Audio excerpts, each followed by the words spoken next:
而家嘅新 property 大部分嘅間隔都係以平均分配嘅 concept， 有啲客人中意下廚，想廚房大啲，或者有啲喜歡喺客廳叻巴，你當然可以隨意 customize 空間嘅大細。Hi， 大家好，我係 Sean， 今日帶大家睇兩間重新佈局嘅生活空間，一間想客廳大啲，另外一間嘅諗法呢就相反，想有個大廚房。影片開始之前，記得訂閱我哋嘅頻道。以前嘅電視機叫做大牛龜，大大一部，好鬼牙頂。搞到啲電視櫃都要整到成座山咁大先可以放得落。嚟到而家嘅 LED 電視，要幾薄有幾薄，所以連電視櫃都嚟個大瘦身，要幾型有幾型，點設計都得。咁通常我哋都會聽到 K 先生嘅屋企好大間，又或者係 F 小姐嘅屋企有啲細。咁一間屋企要點樣令人留下屋企闊落嘅印象？你會諗到係邊個空間？會唔會係 extend 咗嘅廚房？又或者係你休息嘅 master room？都唔係，係 living hall。親朋好友嚟探訪你屋企都會喺客廳，所以佢最能夠決定人對你屋企嘅印象係大間或者細間。咁而家呢間係新 condo， 原本 developer 設計嘅 living hall 喺呢個位，所以插頭同埋 living hall 喺度，嗰度就係 dining area 同埋 dry kitchen。如果照咁樣擺嘅話，個 layout 會有啲模糊。例如living hall 距離飯廳好遠，就浪費咗呢啲空間。咁我就喺同 client discussion 嘅時候，留意到佢比較喜歡屋企睇嚟大體，同埋平時嘅習慣係喺客廳睇書同睇電視放鬆自己。我就將原本 developer 分配嘅 layout 再 design 佢嘅間隔。我用 magnet track line、eyeball 同埋 plaza ceiling 嚟區分3個 area。TV console align with track line， 所以 living hall 係14尺，dry kitchen 係10尺，dining area 都係10尺，空間比例嚟講就顯得有層次。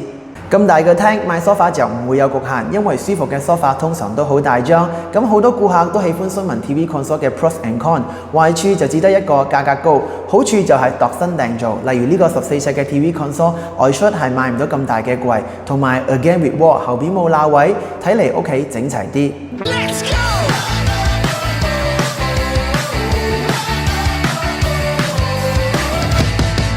雖然客廳大會令人留下屋企闊落嘅印象，但係我哋係需要聆聽客人嘅生活喜好。跟住落嚟會介紹 landed house， 你可能會諗到地屋嘅 living hall 肯定會比較大啲。呢間就同剛才嗰間相反，呢個客人想廚房大啲，因為佢喜歡下廚。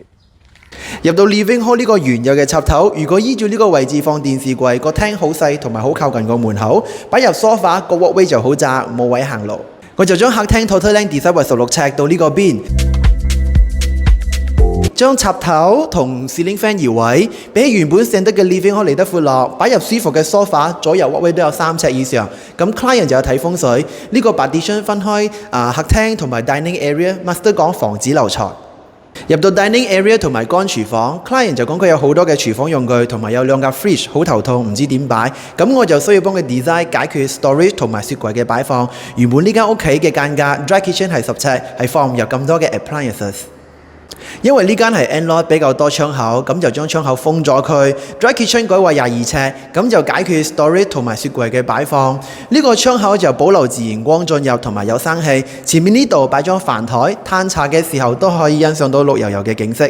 入到 wet kitchen 有煮飯嘅 client 一時都會有煎炸爆炒，唔抹下佢地下又黐粒粒。分開 wet 同 dry kitchen 就容易打理得多。咁櫥櫃方面配色用咗襟體嘅簡約風，呢個 lift up door 就可以放好多唔同嘅飲品，例如1點列得高嘅飲品。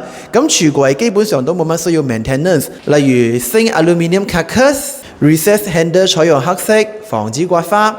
同埋 skirting 方面呢係用咗 nano black， 襟污糟同埋洗地抹地都可以放心，唔似傳統嘅櫥櫃整到水會 expand。入屋呢個神台係根據風水砌嚟做，呢度設計咗 tempered glass 嚟 support 神台頂板。呢個設計嘅好處係入屋依然感覺更加闊落，同埋喺冇開燈嘅情況下都有自然光進入。之後入到嚟會睇到有 compact kitchen， 有雪櫃、星盤、dishwasher 同埋 dining table 喺呢一個廚房。呢個 client 係 young couple， 佢哋之前透過網上揾到我，佢哋對於 material 都冇乜 idea， 咁我就建議佢採用呢個 melamine 同埋 supermat 做 matching， 價格比較實惠同易入手。睇咗3間唔同屋企嘅 layout， 觸發我做呢個 content 嘅係之前我有個 client， 佢打算將廚房 extend 到30尺，加埋原本屋身15尺嘅廚房，總共係45尺嘅大廚房，相對於係 standard 廚房嘅3倍。但係比較矛盾嘅係佢屋企有4個人住，咁喺我哋 further discussion 之後，佢都覺得冇咁嘅需要，同埋平時都冇乜煮，就做30尺嘅廚房。咁多出嚟嘅 budget 就放喺客廳做個靚電視櫃，每日都可以睇到佢，享受到佢。